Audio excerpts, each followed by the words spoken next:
ಸ್ವಾಮಿ ಮಲಯ ಮಾದೇವ ಬಾರೋ ದೇವ ಮಾದೇವ ಬಾರೋ ಸ್ವಾಮಿ ಮಲಯ ಮಾದೇವ ಬಾರೋ ಮಲಯ ಮೆರೆದು ಮಲಯಲ್ಲಿ ಬಂದು ಮಲಯ ಮೆರೆದು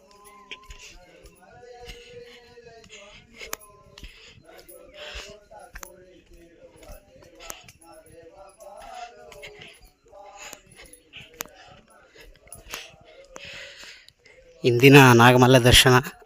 ನಿನ್ನೆ ಯುಗಾದಿ ಹಬ್ಬದ ಪ್ರಯುಕ್ತ ನಿನ್ನೆ ನಾಗಮಲೆಗೆ ಬರೋಕ್ಕಾಗಲಿಲ್ಲ. ಆದ ಕಾರಣ ಇವತ್ತು ನಾಗಮಲೆಗೆ ಬಂದು ದರ್ಶನವನ್ನು ಪಡಿತಾ ಇದ್ದೀವಿ.